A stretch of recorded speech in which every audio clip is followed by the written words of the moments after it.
Me Liam, 32. Got a decent job as an engineer, mortgage on a house in the suburbs, the whole 9 yards. Married to Anna for what feels like a lifetime, but is actually just over 5 years. When we first met, things were easy. Effortless, even. We used to spend hours just talking about nothing, laughing until our sides hurt. Our first apartment was a tiny shoebox, but it felt like a palace because we were in it together. She'd make fun of the way I organized my books by color instead of author, and I'd tease her for leaving tea bags on every flat surface. It was the kind of comfortable silence and easy banter you see in movies and assume is fake. For a few years, it wasn't. Then, slowly, something shifted. It wasn't a big, dramatic event. There was no cheating, no massive fight. It was more like a slow leak, a quiet deflation. It probably started about a year ago, maybe a bit more. Conversations became shorter, more functional. Did you pick up the dry cleaning? The car needs gas. What do you want for dinner? The questions we used to ask, the ones about our dreams or fears or stupid thoughts we had during the day, just vanished. I tried to keep it going. I'd ask about her day at work, and she'd give me a one-word answer while scrolling on her phone. The phone became a third person in our marriage, a much more interesting person than me, apparently. The real deep freeze started in the bedroom. It went from a warm, connected part of our lives to a barren wasteland. At first, it was excuses. I'm too tired. I have a headache. I ate too much for dinner. I'm not a moron. I understood. Life gets in the way. People get tired. So I tried to take more off her plate. I'd cook dinner more often, handle the laundry, make sure the house was clean when she got home. I figured if she was less stressed, maybe things would get back to normal. They didn't. The excuses just got more creative. My attempts at affection started getting shut down in real time. I'd go to hug her on the couch while we were watching a movie, and she'd stiffen up, giving my shoulder a quick, awkward pat like I was a distant cousin. A kiss before leaving for work became a quick peck on the cheek, her head already turning away. I started to feel like a ghost in my own home. A provider, a handyman, a roommate, but not a husband. The rejection was constant, a low-grade humiliation that chipped away at me every single day. After a while, I stopped trying so much. You can only run into a brick wall so many times before you get a concussion. The silence in the house grew louder. Around this time, she got really close with a new friend from her yoga class. I never met her, but I heard her name constantly. All their conversations, which I'd overhear when Anna was on the phone, were about relationships. Specifically, what was wrong with men. They'd talk for hours about things like emotional labor and weaponized incompetence. Anna started using these terms. One day I loaded the dishwasher, and she came in behind me and reloaded it. She sighed dramatically and said she was tired of having to manage my mental load. I was just trying to help. Another time, I forgot to buy the specific brand of organic, gluten-free artisan crackers she liked. This was apparently an example of me not actively listening to her needs. Her social media feed also changed. It was all pop psychology infographics and relationship gurus talking about high-value women and how men need to step up. Everything was a test. Every interaction was a chance for me to fail. I tried to talk to her about it, genuinely. I sat her down one evening, I think it was a Sunday, and just laid it all out.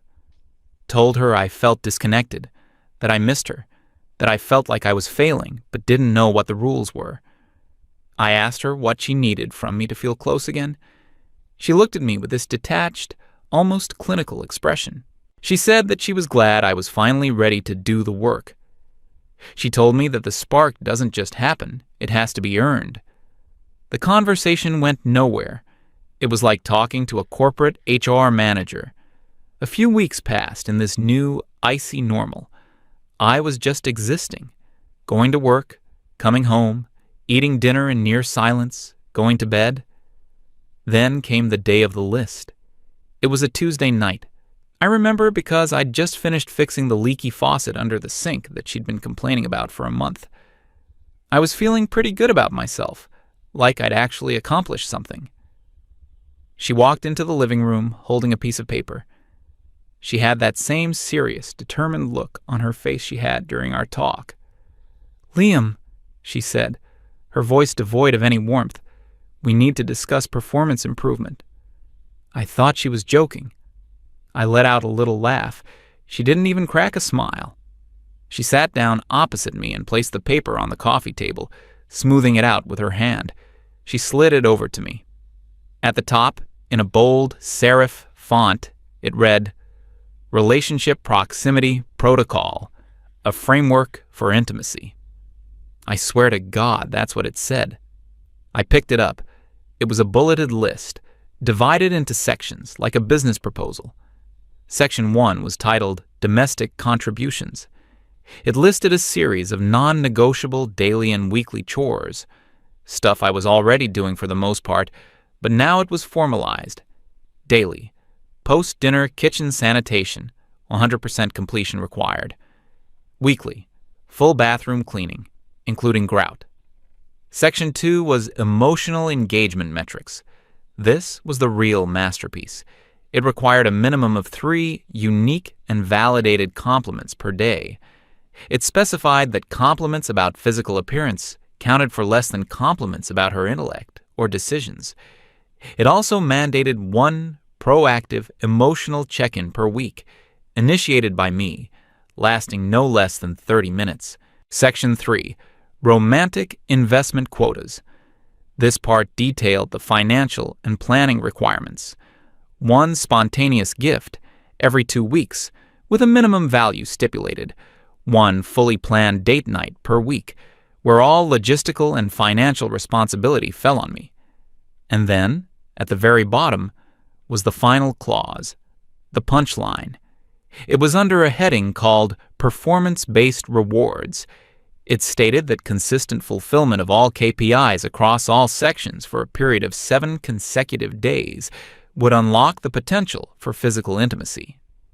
It explicitly noted that failure to meet any single metric would result in a reset of the 7-day progression period. I read the whole thing twice. I looked up from the paper and stared at her. She was looking back at me, her expression a mixture of smugness and defiance. She honestly thought this was a brilliant, modern solution to our problems.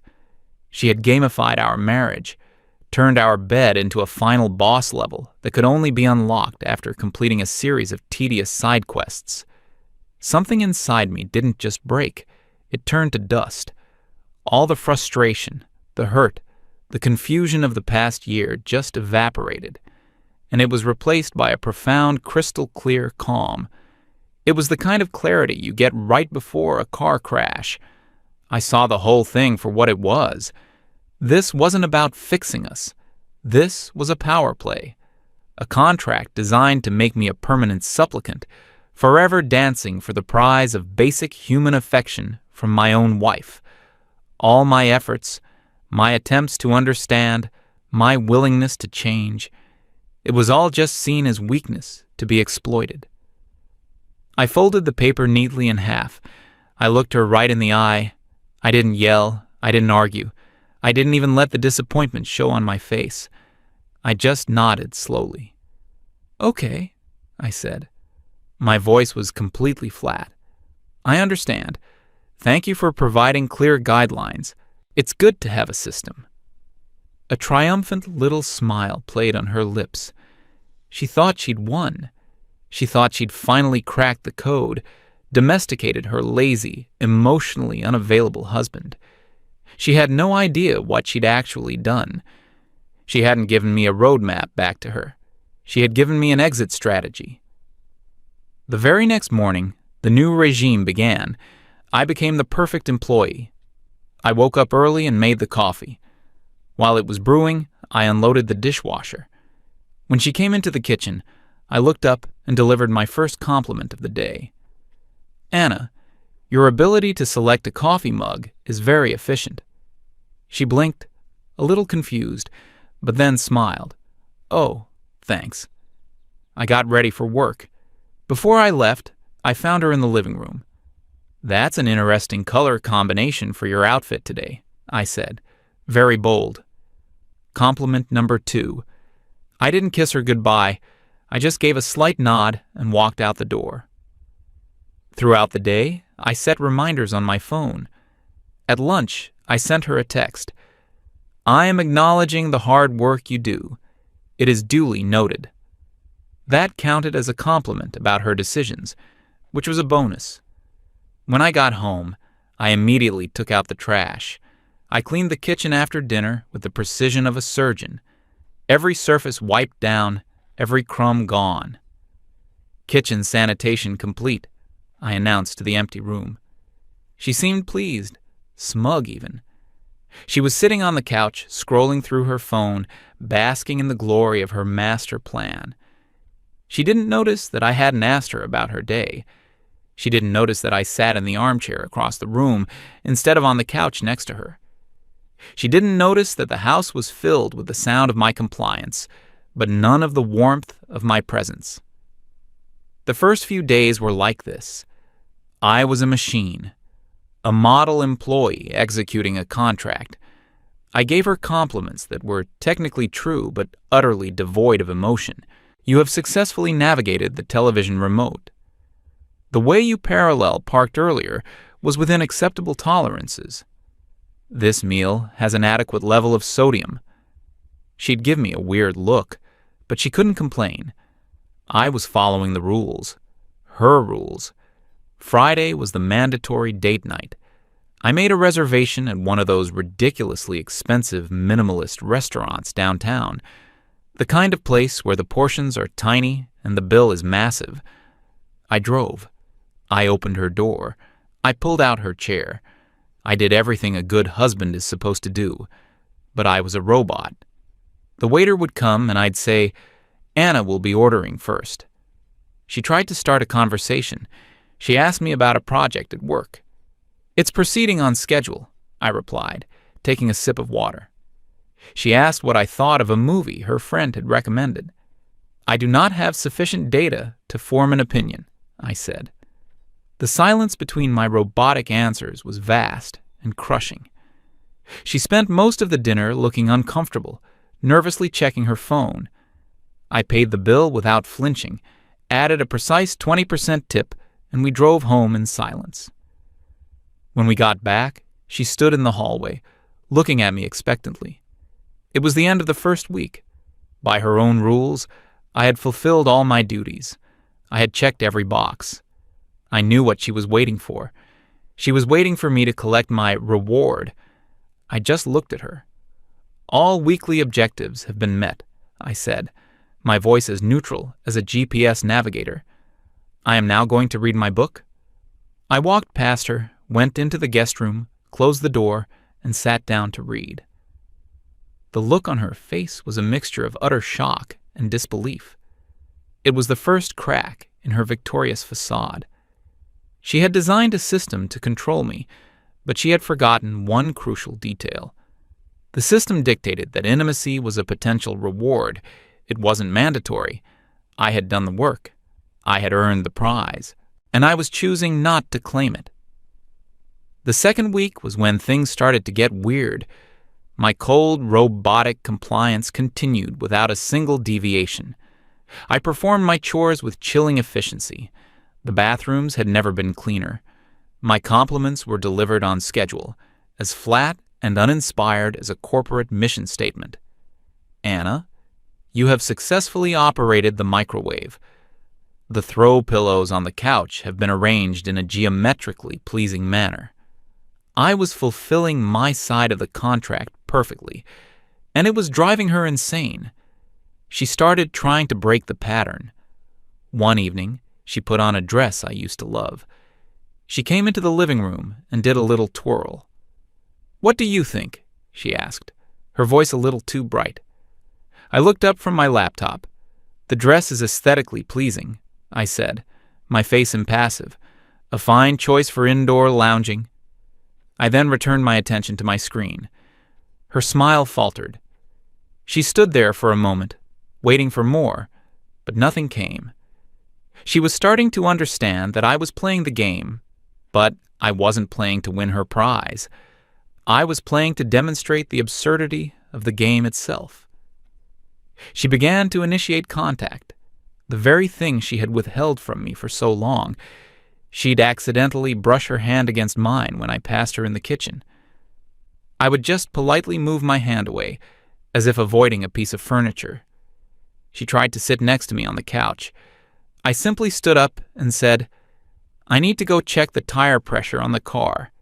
It is a scheduled maintenance task." Every advance she made was met with a polite, logical, and soul-crushing wall of indifference. I was treating her exactly how she had treated me, like an inconvenience, an obstacle to be managed. The role reversal was complete. She was now the one seeking connection, and I was the one who was too tired, or not in the mood, except I never said those words. I just acted them. She started to get angry. "Why are you being like this, Liam?" She snapped one night after I delivered a particularly bland compliment about her choice of TV show. "I am operating within the parameters you established," I replied calmly, not looking away from the screen. "You're being a robot. You're doing it on purpose to mock me. I am merely fulfilling the terms of our agreement. The protocol does not specify the emotional tone required for completion of tasks." She couldn't argue with that. It was her own corporate-speak logic thrown back in her face. She stormed off to the bedroom, slamming the door. I didn't flinch. I just kept watching my documentary about concrete manufacturing. A few days later, I met up with my best friend Jimmy. We've known each other since we were kids. He's a no-nonsense mechanic who can spot BS from a mile away. We were at a bar, just having a beer after work. He could tell something was off. I'm usually pretty talkative, but I was quiet. "All right, man, spill it," he said. "You look like your dog just died." I hesitated. Then I just decided to tell him everything. I pulled out my phone, where I'd taken a picture of the list. I handed it to him. He read it. His eyebrows shot up. He read it again, slower this time. A strange expression crossed his face. It was a mix of disbelief and pity. He handed the phone back to me and just stared into his beer for a solid minute. "Wow," he finally said, shaking his head. "Just wow." "Yeah," I said. "This isn't a plan to fix a marriage, Liam," he said, looking me dead in the eye. "This is an employee performance review. She's promoted you from husband to live-in intern." He took a long drink of his beer. "She's taken the one thing that's supposed to be about trust and connection and turned it into a transaction, like you're earning tokens at an arcade to trade in for a cheap stuffed animal." Hearing him say it out loud solidified everything for me. I wasn't crazy. I wasn't the bad guy. "So what are you doing?" he asked. I told him about my malicious compliance, about the robotic compliments, the scheduled chores, the cold efficiency. A slow grin spread across his face. "Good," he said, nodding. "That's perfect. Don't yell, don't argue. Just show her what it feels like to live inside the stupid, loveless system she built. Let her choke on it." That conversation was a turning point. It wasn't just me being passive-aggressive anymore. It was me standing up for myself in the only way I had left. The third week was the beginning of the end. Anna's tactics changed from frustration to desperation. She tried to apologize, but in a roundabout way. Maybe the list was a little rigid, she'd say. "It provides excellent structure," I'd reply. She tried to appeal to our history. She brought out an old photo album and started talking about our first vacation together. I looked at the pictures without expression. "Yes," I said, "that was a successful deployment of leisure time. The budget was well managed." She was trying to find a crack in my armor, a hint of the old me. But the old me was gone. He had died the night he read that list. The house felt like a pressure cooker. The air was thick with unspoken words and her simmering resentment. She stopped going out with her friend. She stopped spending hours on her phone. All her energy was now focused on me, on trying to get a reaction, any reaction. She started crying, a lot. Sometimes it would be quiet sniffles on the couch. Other times it would be full-blown sobs in the bedroom. I would simply observe it. I have detected an audio-visual expression of sadness, I might say. Do you require a tissue? It sounds cruel, I know, but my empathy had been hollowed out. She had treated my emotions as an inconvenience for so long that I had simply turned them off. She was experiencing the loneliness I had felt for the better part of a year, the feeling of being completely alone while another person is sitting right next to you. The irony was suffocating. She had created a list to force me to be closer to her, and in doing so, she had pushed me away forever. The final confrontation happened on a Saturday night, almost a month after the list was introduced. I had just finished my weekly emotional check-in, which consisted of me asking her a series of questions from a business management website about team morale. On a scale of 1 to 10, how would you rate your current level of satisfaction with our domestic synergy? She just stared at me, her eyes red from crying. She didn't answer. I made a note on a pad. Respondent declined to answer. This concludes the scheduled check-in, I said, standing up to leave. She completely lost it.